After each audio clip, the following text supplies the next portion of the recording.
What's up, Hey, what's y'all? going on tonight? Thank you for joining us for another episode of Walking Against the Current. Yes. Hope you guys are doing great tonight wherever you are at, in your homes. Thank you so much for joining us tonight. And just want to say thank you. And I want to ask my infamous question all the time. How was your day? What's going on? Today was a good day. Gave some blood. Oof. Saved 6 lives today. Oh, that's a blessing. Absolutely a blessing. What about you? I had a good day today. I was really tired. I didn't get a chance to do my walk today like I normally like to start my day off with. It's my walk and do my breathing and do my walk in nature. I didn't get a chance to do that today. I have some accountability partners now that called me and was like, "Where are you?" So I am so thankful for them, but I just couldn't do it because I worked really late last night. And I stood up all weekend watching what we're going to discuss tonight. And what is that? The Polygamous. It is like a hot topic on Netflix right now. And my sister knows I don't really watch a lot of series. But oh my goodness, I got through 22 episodes of The Polygamous. Now, spoiler alert, if you have not watched it, we are going to dive into some hot topics about it. So if you haven't watched it, be careful because we're going to talk about it a little bit. Yeah, so we're talking about the topic of polygamy, right? Is it an alternate lifestyle or a recipe for conflict? Because, you hear many people talk about polygamy, and we're going to break this stuff down. But I'm going to start with a question, right? Could you share your spouse or significant other with someone else? I think that it depends on where you at in your life. There was a time listen, before we even go there, we want the audience tonight to really get engaged with these. I'm talking real Southern these. I want the audience to get engaged with this conversation, like, share tonight. I think I could. Honestly, I know that's going to be a shocker to a lot of people, but I really think I could. What'd you say? I think I could. And I'm saying that. I'm going to tell you why I'm saying that. Now, that's why I said it depends on where you at in your life. Not now. Let me be clear. When I was younger, and I had my children, I had some sister friends, I won't mention no names, that they were actually getting ready to get involved in that. They called it sister wives. And I didn't, at the time I was like, absolutely not. I'm not sharing my man. But when they brought it to me and they presented it, it had some good points, to me, especially when it came to the children and raising them and having community. I'm huge on community, and it's pretty good for community. I don't know if I would have made it, but I'm saying that I'm not completely closed to it at that time in my life. Now, no, I'm not sharing nobody. I'm not doing it now. My kids are grown. I can, no. Well, the thing is, you're going to ask yourself when it comes to polygamy, and we're going to break down the different types. She said no. Somebody said no. Like we're going to talk about the why and why not. We're going to talk about, is your love limited or unlimited? Because that's the question you're going to ask yourself when it comes to polygamous type relationships. Is your love limited or unlimited? Like you just gave the example of sister wives. And, that is a very common thing nowadays where people are having multiple girlfriends and they're sharing their kids and they're having a real harmonious type situation. Right. And again, when we come on here, as our disclaimer, right, we are very transparent and honest about these things, no judgment zone. If you in a polygamous type of relationship, please feel free to jump in and drop your comments. If you're not, cool. If you're a one man, one gal type of person, then that's cool too. But, we want to make sure we just always want to, keep the topics fresh and keep this conversation going. Right. So let's define what polygamy is, right? Polygamy is being married to more than one spouse. Okay. Polygamy is being married to more than one spouse. Now, you have people that use that term polygamy and they're not actually married to multiple people. They have just multiple boyfriends or multiple girlfriends, right? But you have polygamy, which means one husband, multiple wives. You have, Lord, I'm about to mess this up. Polindry, polindry, I believe. Y'all correct me. And that means you have one wife, multiple husbands, and then you have polyamory, which means multiple romantic partners with consent. Then, of course, you have monogamy, which is what most people are in a monogamous relationship. I often say that most people, listen, we're going to just call it the P word tonight because all of those words you said, I'm going to chop them up. So let me just speak to the one where you have multiple partners and you're not married. A lot of people are in that relationship every day. I mean, you hear your polyamory. Yeah, you hear your homegirl say, I think he's cheating on me. And, you know, and I've seen people be in marriages when they kind of sort of know the person's cheating on them, but they kind of turn a blind eye to it because they don't want to break up their happy home, let me not even say happy. They don't want to break up their home. So they turn a blind eye to it. So I think oftentimes people are in these relationships already, and it's not, you know, they haven't, you know, sealed the deal with the marriage, but they have become accepting of the person having a significant other, male and female. There's a lot of dudes that I had a homeboy that was like, I had heard something, and he was like, look, I said, do you ever think your wife cheated on you? And he was like, I don't know. I don't want to know. I wouldn't even look for it. Right. So he's like, I don't look for it. I don't go through his phone. I don't go through her wallet. I don't look for it. And to me, that made me feel like he knew that there was something going on, because he was like, I don't want to know, because absolutely was something going on. He just chose to turn a blind eye to it, you know? So this movie is really hot. And like I said, disclaimer if you haven't seen it, there's a lot of thoughts about the movie. People have a lot of questions and people have a lot of opinions on it. So I guess the question I would have to ask you is, do you feel polygamy is wrong? Well, I think the situation about polygamy is, you know, is a case by case situation. I guess most men, and to me, am I going to share? No, right? But to your point, I think there are situations where I've seen it work. I have friends that are in relationships where they have multiple partners. You know, they may be married and have an open relationship, or they just, like you said, single and have multiple female partners or multiple male partners, and they have one companion, and they are okay with that. Okay. You know, and they work it out with the kids and picking up kids and childcare. But yeah, you know, that's it's what I like. I think it's a thing where it's like case by case. You know what I'm saying? So the next question I guess I would have for you and the audience is, can a man truly love multiple women equally? Because that's the question. Can you love them equally? If you are on the school, if you decide that you're going to be in that polygamous relationship, as the woman, we're going to just speak about a man and a woman now, can that man truly love those women equally? Or is there somebody who's the head wife, the second in charge? What are y'all thoughts about that? I think it's a situation to where you might have one that's kind of like that trumps everybody. Okay. And that's my personal opinion. Okay. You may have one that does this well or one that does that well, but you're going to have the one that you really trust to leave stuff to, you know, like whether that be like your main assets, life insurance policies. You want to put certain things in their names, you know. That's just my personal opinion. I think, but then again, one might say, yeah, I could love all my girls or all my wives equally, or all my husbands or all my men equally. I guess, again, it's a situation. The people in here saying, no, my boy Mike said, I think so. So, you know. I love the men. The men is like, yeah, I think we can do it like that. I think we can love you equally. He said you could have different loves for each. I think that's true. I do.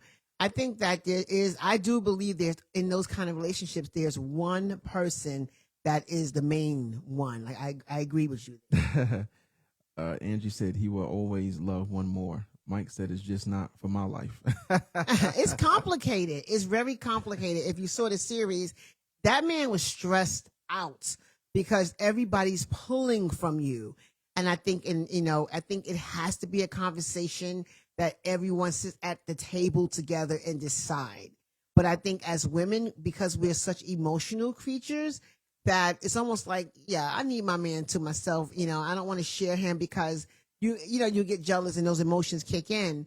So it has to be that thing where you just kind of have to come to the table and say, hey, is this something I could do and put up with? You know what I mean? Because like I said, I think people are doing it now without the so-called title of polygamist.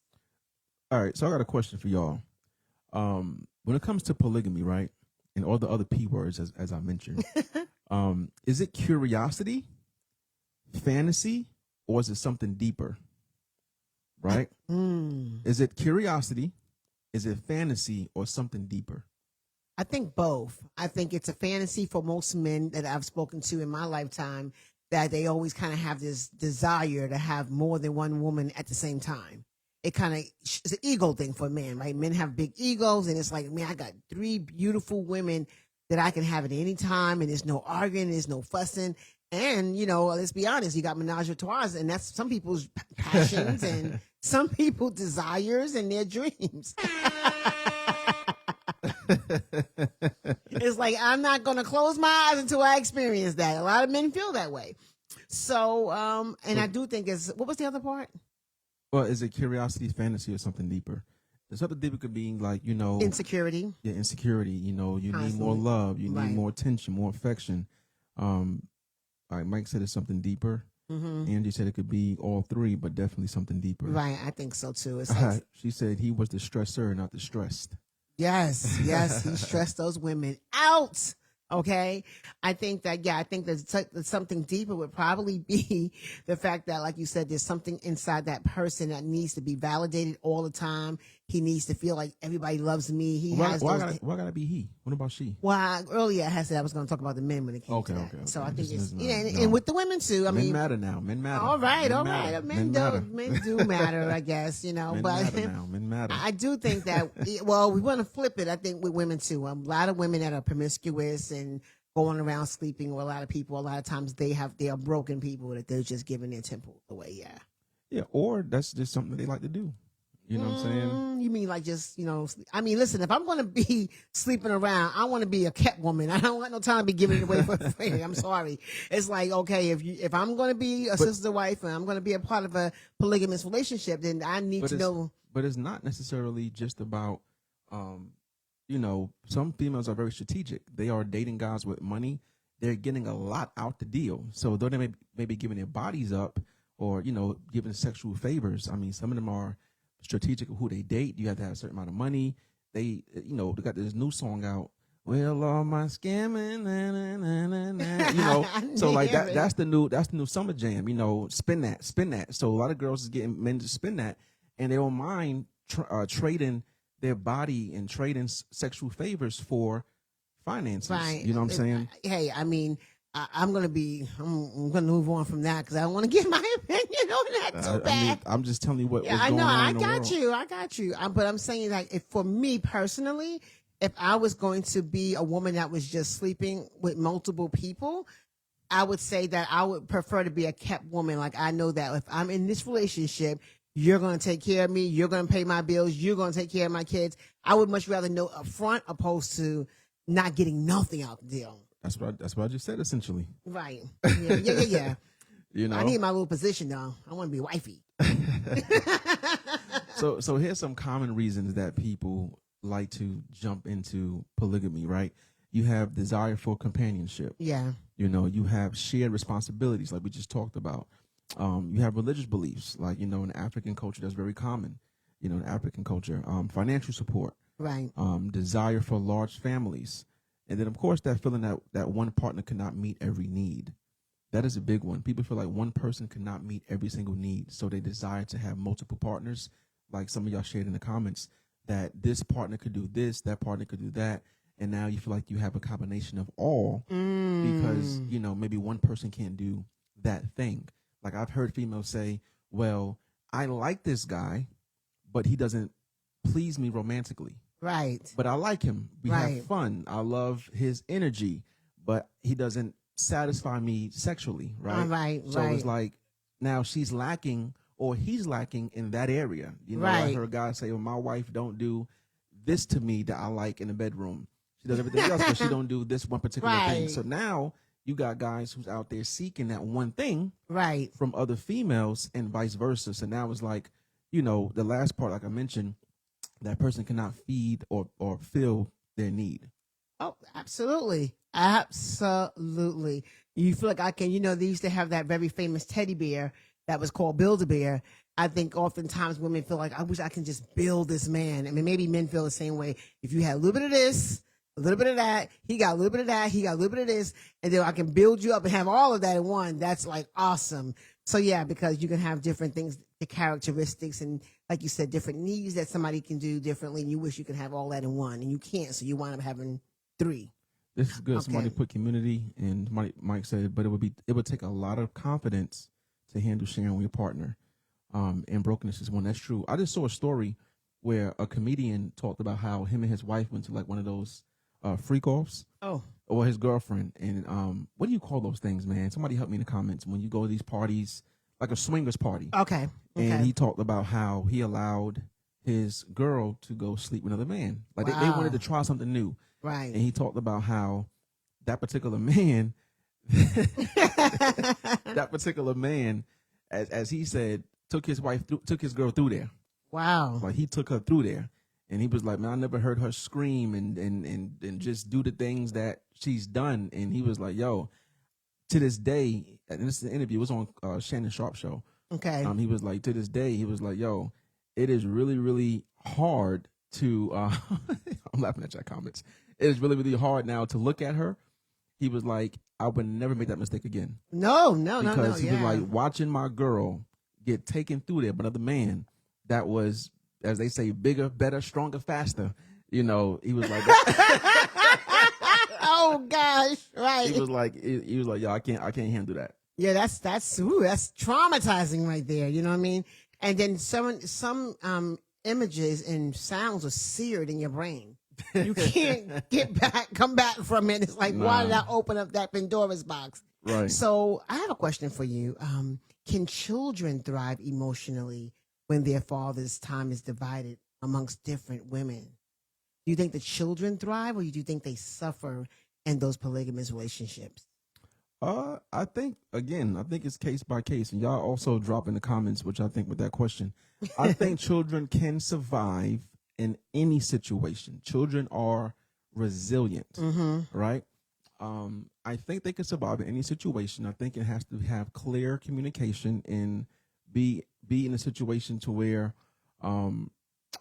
it's harmonious. if the women are not arguing, now are they living together, or dad just got different women, different places?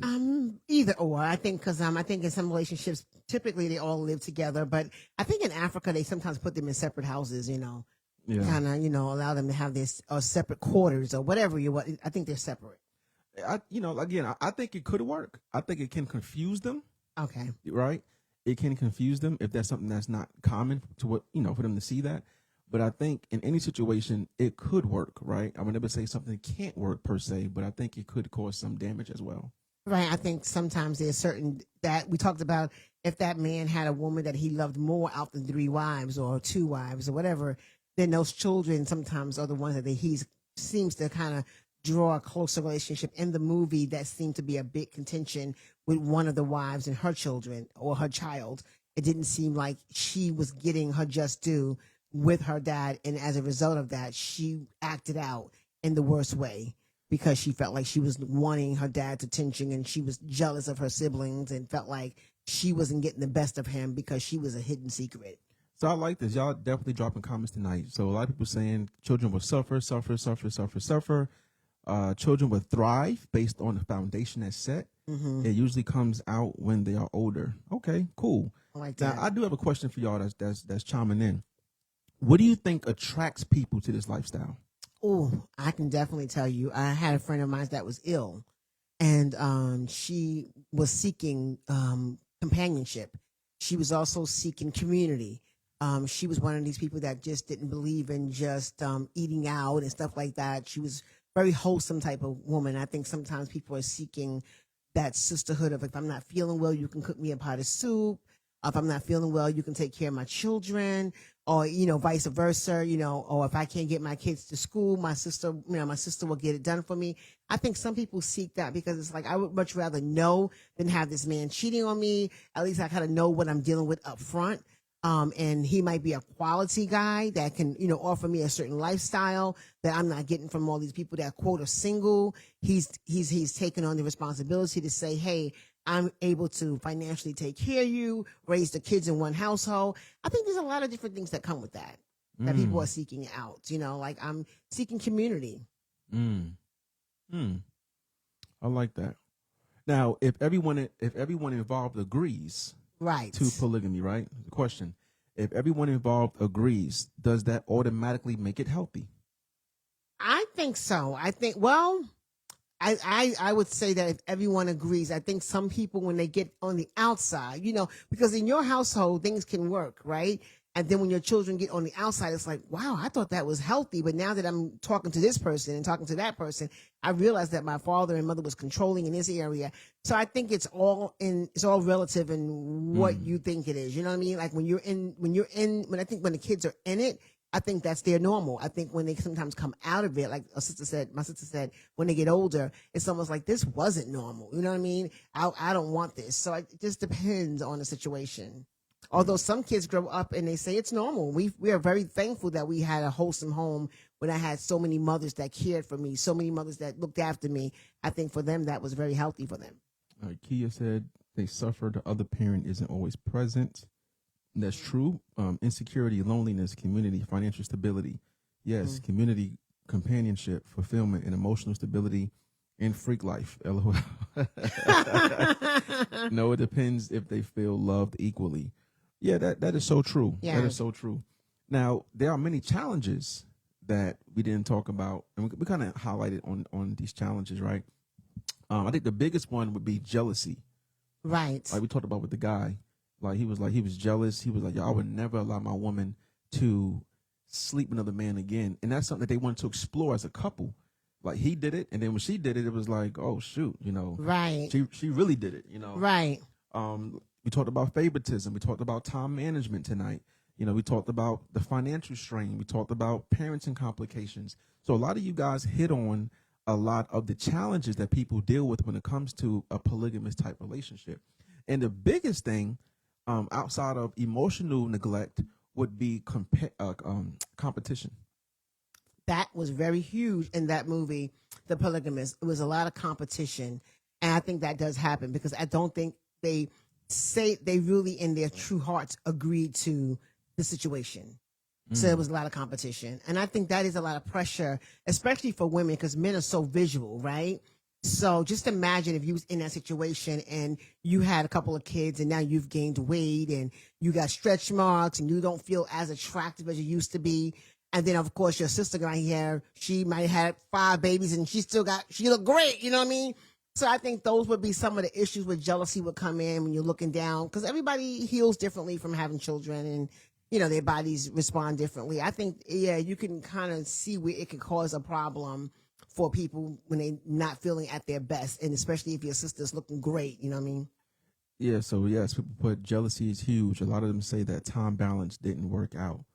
Now, I do have a question. I think that's going to be a really good question for people watching, even for you. Uh-oh. Right? If your spouse or significant other wanted to add another person to your relationship tomorrow, what would be your biggest concern? That he's going to love her more than me.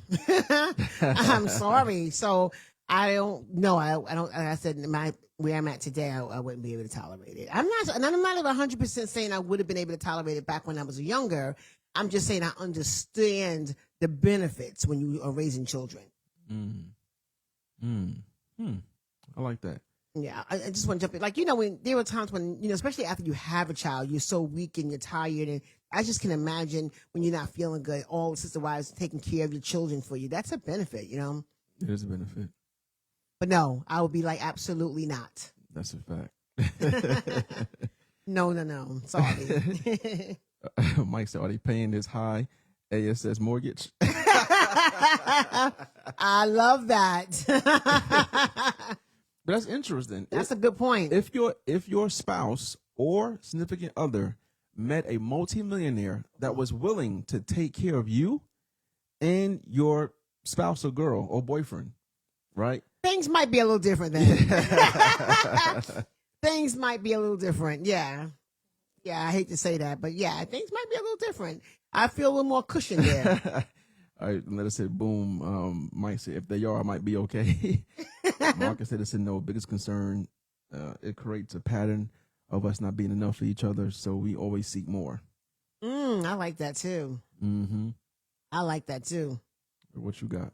I was going to say a lot of people will, use the term, well, Solomon had 1,000 wives, and, they try to justify saying that men have always innately desired to have more than one wife, and it worked, well, that's the controversy. Did it really work in the Bible? But that's another area that a lot of people jump on. Like, it's okay to have more than one woman. There's no way this woman could just satisfy me. Solomon had 1,000 wives. He was the wisest man in the world at one point, Right. So, and is it really love, or is it just being greedy? Yeah, so it goes to this point of just because something's recorded in scripture doesn't mean it was endorsed. Right. You know what I'm saying? I like that. Right. Doesn't mean it was endorsed. So just because, and I'm not, and Lord knows you Christians, I ain't trying to Bible thump here, No. But it doesn't mean it was endorsed. It doesn't mean it was something that was highlighted. You know what I'm saying? Right. So like you said, you think about the Solomon and his wives. You think about, as Angie put in here, Rebecca, Leah, Rachel. Oh man, that's pretty deep. He didn't love her. He got tricked into marrying her, and of course that caused all kind of issues. Right. Yeah. She put, where in the Bible was it harmonious? That's a good point. That's a good point. And I love what you just said. Just because it was recorded doesn't necessarily mean it was, a check mark. But what about this thought where women are saying, and I've heard women say it, that there's a shortage of good men out here. So if I find me one good man that's willing to do all the right things, and I'm, I guess I have to put up with maybe him having more than one wife, but he's a good man. And then we have it's such a shortage of what they say is good men. I mean, what about that school of thought? I mean, it is a shortage of good men, and comparison is the thief of joy. And you have so many people on social media that's comparing, apples to oranges, comparing with this guy got a Lamborghini versus this guy driving a Hyundai, and it's like people are attracted to the shiny things. You know what I'm saying? Now you see this man with flash and jewelry and cars and houses, and now I'm gonna go rock with him because he may be my knight in shining armor to save me. And that person might be, it's like, what's that movie called with Tyler Perry, where the guy was a multimillionaire and he ended up having AIDS. Oh, I know who you're talking about. Yes. He was rich. Oh, I love that movie. Yeah. He was rich and he had the plane. If you know that story, that movie, please drop it in the comments. The guy was rich, and it's like he had all the glitz and glamour, and she ended up leaving her husband essentially to be with him, and ended up catching HIV or AIDS or something. Right. From him. Right. She went for the power, the nice things, the niceties, and she went for all of that. And was it worth having? I mean, is there something to say about living like that Little House on the Prairie life, where it's just husband, wife, children, community within themselves? You know what I mean? Temptation. Thank you. Oh yeah, Temptation. You. That was a good one. Yes, and seriously, we're not equipped emotionally today to handle something like that. Marriage is hard enough for two people. Yes, I concur. A lot of time, those are crazy. Those are the crazy women. I'm reading through your comments, y'all. So never going to happen. The 80-20 rule is real.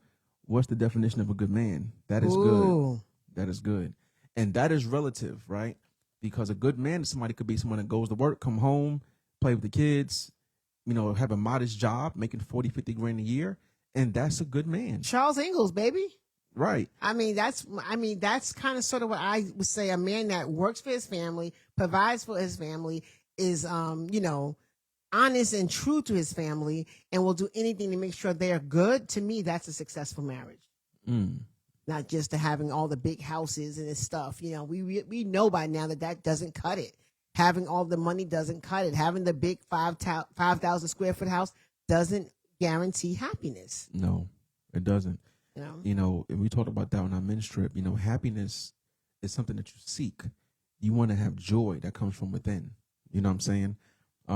But I do have another question. Should culture influence our view on marriage in today's society? Because that's what's happening, right? And not just marriage, relationships as a whole. Should culture influence our view? Because you hear people say, "Oh, my wife ain't working." If your wife paying bills and she ain't working, I'm sorry, the wife is paying bills and she's working. You ain't a real man. You know, you ain't a provider. You ain't this. And you have females out there that's adopting that ideology that if my boyfriend expects me to work and contribute, then he's not a real man. Right. You know? Right. I mean, that's definitely a personal thing. You know what I mean? I don't think it's fair to say that. I think that in a relationship, you kind of sit down and you kind of work out your bills and you find out what's going to be best for the family. And if that means, you know, a woman having to pick up a part-time job or work, then she does, you know what I mean? And she shouldn't feel, but then you share the responsibilities of the household. Like, I'm not going to be coming in here cooking and cleaning and changing diapers and working. And you just like, well, I work. No, it has to be a shared responsibility. All right. But a lot of women who say that don't want a basic working man. Yes. 80-20 rule. Now, Lynetta, drop in here. What is the 80-20 rule? I don't know what that means. Yeah, explain that. Explain that so people know what you're talking about. It shouldn't, but it does. It is my belief that any woman who cannot accept that lifestyle without feeling any type of emotion is either in a high gain or has no emotional connection to her partner. I agree with that. Right. I agree with that. I mean, I think the decision has to be made what's best for the family. And if that means I have to work, then I have to work if that's going to be best for the family. And do what's best for your household. Right. Like, there's couples that I know that's married, that's, they married, have an open marriage, and that works for them. It works. Right? There's people that's not married, but been together for 30 years, and they're not married, and that works for them. Right. So you got to do what's best and what's conducive for your household, and don't be so fixated on what people are doing on social media or people doing around you. You have to do what works for your house and for your relationship. Yeah. Right. Your intimate relationship. And that's the thing. It's not a one size fit all. It's just not a one size fit all. I think everybody has something that makes them happy. There's some people that's happy in a tiny house, and there are people that are miserable in a tiny house, So I think you have to do, like you said, what makes you happy and what makes your relationship successful. Now, I have a question, because we hear about this all the time when it comes to like people back in the days that was married 40, 50, 60 years, right? Is commitment harder now than it was in previous generations? Yes. Right? And what made people stay so long in these marriages back in the 40s, 50s, 60s? I know people are going to say, the woman didn't work, or, times were different, and, but my question is, people that are married that long, 30, 40, 50 years, are they truly happy? I think so. I think you can be. I look at my pastor, for one. They've been married I think they just celebrated 42 years of marriage. And I've been knowing them for 20 years. And from what I can see, they're extremely happy and committed to one another. I think it's all about, respect, honesty, and truth, and where you're at. Yeah, I definitely believe in the power of love. I think that you could be married for 40 years and be happy. But I think in a big scheme of things, I do think that back in the days, yes, I think women were a lot more loyal back then. They didn't have as much opportunity as we have today. Social media is a big problem today. Everybody's, comparing themselves to others, All right. Mike said, to me, the problem is people don't try to find the dynamic that works for them. They're too busy trying to look at other people's marriages and relationships without understanding the dynamics of what happens behind those closed doors. Angie said it's harder now. Mike said it was survival back then. I agree with that. Mm-hmm. There was a lot of survival back then. All right. The 80-20 rule is, y'all putting some long comments in here tonight. Making you read now. Yeah, I got my glasses on. The 80-20 rules, relationships suggest that no partner can meet 100% of your needs. If your relationship fulfills about 80% of what you want, focusing on the missing 20% can make you overlook. Okay, I get that. And they went through some situations, but divorce wasn't an option like today. That is true. Divorce was not an option. Oh, I like that. Back then, like That's it is true. today. You was shunned upon if you divorced somebody. That was like you was not a good person if you divorced. So yeah, I think that's a huge, great point. Yep. It wasn't an option. Women was more resilient back then too. I mean, I got a girlfriend of mine that her mother had 11 children, and she told me that her mother woke up every morning and cooked a full breakfast, biscuits, homemade. I mean, full breakfast and stuff like that. Today, could you just imagine you get 2 kids and you're falling apart? You know what I mean? Right. And that's not just working women. I'm talking about women that are stay-at-home moms that are like, everything is instant. You know what I mean? Instant biscuits, biscuit. They're not sitting there kneading and doing all the things that women did. So a lot of women will say, well, we work now, but there are a lot of women that do not work and will not put that extra work in the way women did back in the days. Right. Right. So, and I know we're coming near to our end, y'all. This topic is so good to me. Why are so many relationships struggling today? I think you kind of said it earlier. I think people are comparing themselves to other people. People have not found out what makes them happy and have those real conversations. I think sometimes people fall in lust and not in love, and they get married too quickly without really knowing the other person and understanding their culture. That matters. Yes, where they culture come matters. from. Culture matters. Taking your time to get to know the person outside of just the lust of that person makes me feel good. Taking your time to really get to know not just the person, but the person's family. Right. Where they come from, what are their beliefs? All that makes a difference. Yeah. Because sometimes you just fall in love with the person, the lust, not love. And then when you get married, not taking your time, it's like, who the hell are you? You know what I mean? And I'm not feeling this person. And then now, like I said, today people are like microwaves. They jump in, they jump out. They don't know how to be long suffering and all of that stuff because they just didn't take the time. Yeah. And even in different cultures, marriage was like a business transaction. Right. Like they delve deep into the family history, the dynamics, the blood work. What did your grandparents do? What did your parents do? What kind of money they made? It was like genetics. Yeah, genetics. It wasn't just, oh, you look good, you got a big booty, you got this, you got, let's get together, let's have, like it is today. You know what I'm saying? So I think that is very important. Culture is very important because you have to be willing to adopt that person's culture. And again, culture means a way of life, but we're talking about culture just from the person's, their background, where they come from. That's important to be able and willing to embrace that. Absolutely. And taking the time to pause and get to know the person. Do not just jump into marriage because truly and honestly, marriage should be a lifetime. Mm-hmm. It should be. That's the best, to be in a healthy marriage for a lifetime. That, in my opinion, is God's best, you know what I mean? But I don't say stay in if you're just in a miserable situation. I think that, there's room for, sometimes to have to walk away. Right. Right. Now, we're going to end you all, but I have a very powerful question I want to ask you guys, even you, right? What do you believe is the foundation of a healthy relationship? Trust. Okay. I was going to say, is it trust? Is it communication? Is it respect? Is it faith? Is it honesty? Is it commitment? Like, what is your thoughts, right? What do you believe is the foundation of a healthy relationship? Now, you said it's trust. Mine's going to be trust first. I think it's trust and respect for me, for sure. Yeah. Men need respect. I told you that before. Men need respect, and all of us need trust. Mm-hmm. But women need security. Like, I need to feel safe with you. If you do not make me feel safe, I'm this is where I'm at today. So, I need to feel safe in my relationship, but I need to also trust that I can depend on you. I knew Angie was gonna be extra. She put God. Well, yes, we know God ultimately, right? But we talking outside of God. What is the one thing we know? God ultimately at the top. What is okay? Linda put communication.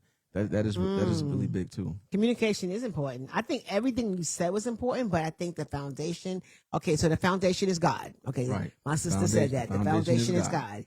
G-O-D. And then if we had to put it on levels, I would say the foundation for me would be trust, and that communication is huge. If I can't communicate with you because I'm a communicator, oh man, right?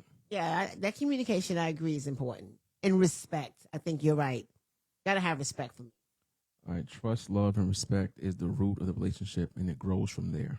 Yes. I like that. Yes, I like that. I like that a lot.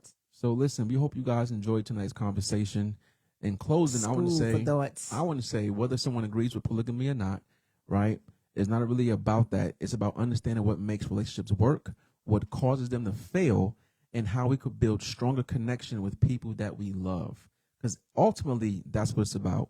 It's about walking in love. It's about being love and being someone who chooses your partner, who chooses happiness, who chooses joy, who chooses to want to walk with them every single day, right?